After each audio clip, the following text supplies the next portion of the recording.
So I want to just mention that I want to dedicate tonight the little few minutes we have together to learn, to bring, to reminisce, to connect deeply. It's been a while since we've been together. To connect really deeply on this very, very holy, holy day of Gimmel Tamuz. I want to just mention and bring down the sweet memory of my first mashpia, of Rav Shlomo Carlebach, of Schwartzy, the sweet Yid, the sweetness, the first person that brought a little bit of the Rebbe's light into my family, my life. And this is one of the nigunim that I sang with him once in Hebron, and it's very, very, very close to my heart. It's an Odelbavitch nigun.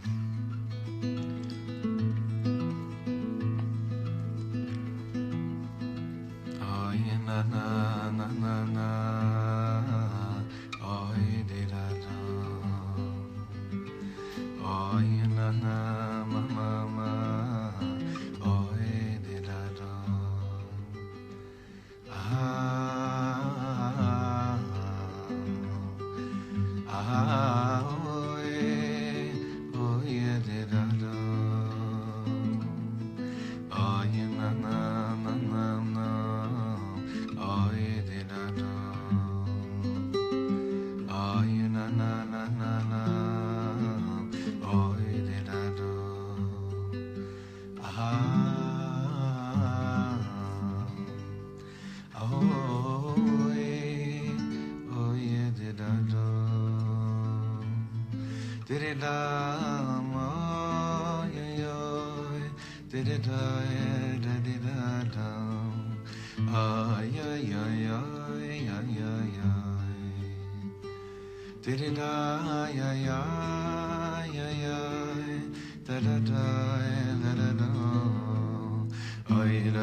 Wherever we are, was there ever anyone that could have imagined 100 years ago that someone like the Rebbe could have existed? Now forget about 100 years ago. What about today? Is it possible to imagine that if Chas v'Shalom, God forbid, that the Rebbe wasn't in this world, never came down to this world, could you even drop a figure like this? When Rav Shlomo gave his famous hesped for the Lubavitcher Rebbe in the summer of 1994, just a few months prior to his own passing, he ended off the eulogy with the most profound words that just couldn't be better. When he finished saying over a few personal stories about the Rebbe, and he realized, it seems to me, he realized that even he didn't come close to capturing what this legendary figure is all about. He said, everyone knows the saddest thing is that there was never, ever, ever anyone like the Rebbe, and there never, ever, ever will be anyone like the Rebbe either. But instead of falling into a deep, dark depression, that we're 23 years orphan, it's time to dafka be a real Talmidah of the Rebbe right now. If you have a little l'chaim tov l'shon, l'chaim for the soul, sing a good nigun, we'll learn a bit more, b'simcha, just by the fact that we're people living in 2017 and have any bit of iskashrus to that or, to that light, which is much more alive today than it ever was.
shaynes vekidash tanu bemitzvesecho vekeirav tanu malkeinu lavaydasecho v'shimcha agodol v'akodesh aleinu korasan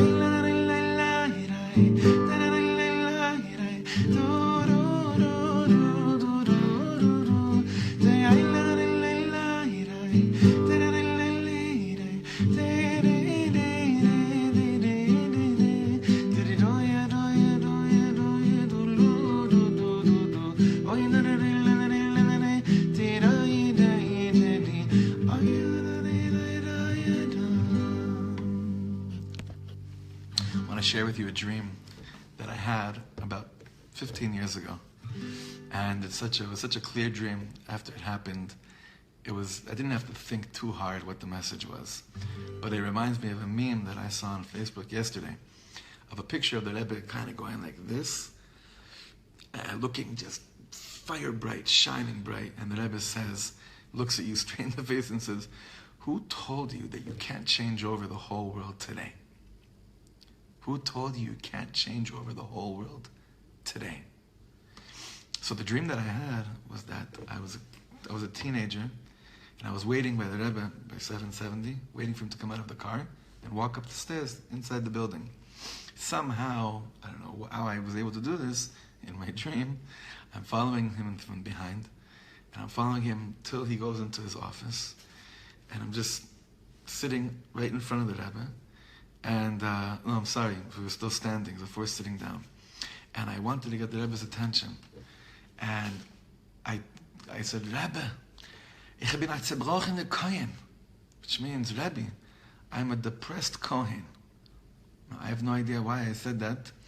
I mean, other than the obvious that each of us going through our own mishigasas when we're teenagers and in our 20s, and in our 30s, and 40s, and 50s. But I don't know why I said, "Ich bin a zerbrochener Kohen." I have no idea why I mentioned that I was a Kohen. And in the dream, the Rebbe looked at me and said, "No, you're not." And gave me this. I woke up. Now, this might sound crazy, but I woke up and new chiyus, a new way of absorbing, of understanding, of looking at everything started to come in. We think we need these extremely deep processes to overcome a lot of our issues. And then sometimes you need someone to look at you in the eye and say, "No, you're not," and give a thing like this. The Rebbe looks at the whole world post-1945, and everyone has every legitimate reason to turn to Hashem, to turn to any of the Jewish leadership, or to Yidden, or to the world, and say, "On you, I have every reason to give up." And the Rebbe is there, and he's saying, that means nothing to us. That's not our language. After 1945, after the gas chambers, to then still feel that there's a chance? How could there be a chance even after 1945? What would Yiddishkeit look like today if after 1945 we didn't have the Rebbe? What would the world look like? What would humanity look like? Now, there's a story that I saw in the beautiful book of Rabbi Simon Jacobson, Towards a Meaningful Life. And I wanted to share with you very briefly because it has to do with this nakuda, this thing we just brought up right now. It's a story about a teacher who was once close to the Rebbe came over to him for advice. His deep emotional pain as a Holocaust survivor was preventing him from fulfilling his teaching responsibilities. "There are no words to console you," the Rebbe said, "but you cannot allow the Holocaust to continue in your life." He counseled the man with words he had learned from his father-in-law, the previous Rebbe, the Rayatz. "We are day workers, and our task is to shed light. We need not expend our energies in battling darkness. We need only create day, and night will fade away. We need only create day, and night will fade away. We need only to create day, and night will fade away. You could say this over and over again. It won't get old.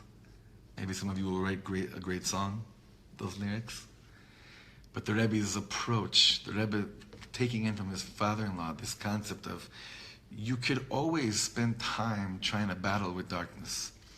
But you know how you really win it is when you make it irrelevant. How does a Jew has all the accessibility and the capabilities of making darkness irrelevant by focusing on the mitzvahs, on what he does have, on what is right in front of him. We're day workers. We're day workers. Let the night do whatever it needs to do, but that should never ever be the focus. And that's this.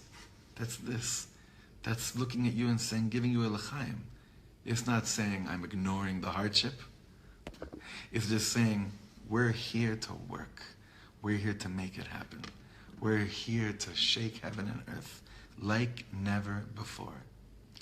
So I want to give us a bracha before we sing one more nigun. I want to give us a strong, strong bracha. What does it mean to be a Talmud of the Rebbe? Well, the Rebbe kind of told us when he explained to us what it means to be a Talmud of Aaron HaKohen. In the Pirkei Avot, it says, Hevei mitalidav shel Aaron HaKohen. How do you become a student of Aaron HaKohen? Oev shalom verodef shalom. Be a lover of peace. Be a pursuer of peace. And those are things we would like to believe that that's what we are, and that's what we're busy doing. But the next thing is already a little bit more difficult. Then the Rebbe says, but to be a Talmud of Aaron HaKohen, it's not just to run around saying, I want peace, I want peace. Ohev et habriot. Loving creations. Doesn't even say loving people for something about them. Can you love people just because they're creations? Ohev et habriot. Loving people that are you just love them just by the mere fact that they were created. And the Rebbe, Jew or non-Jew, he was a student of Aaron HaKohen. He loved.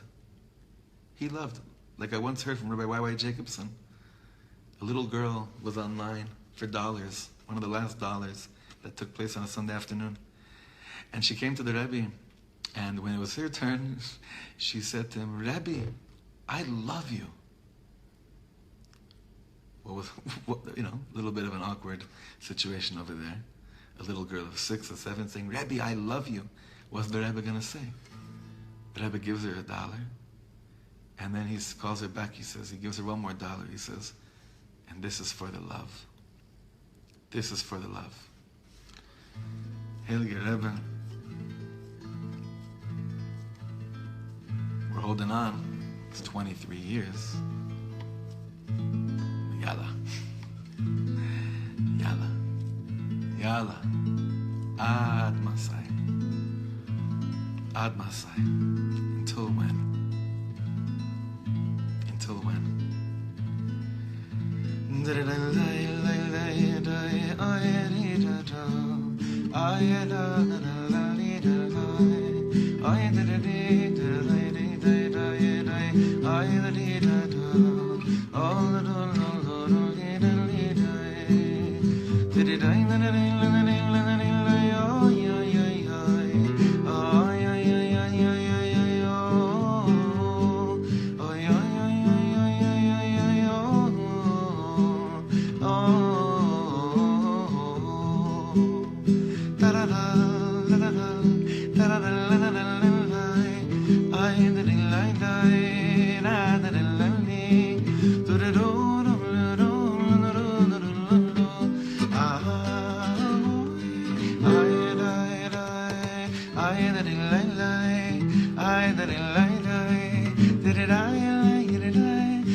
Since we have no idea which is going to be the mitzvah that tips the scale, treat every single mitzvah in the schus of the Rebbe that there could be that one that tips the whole world over.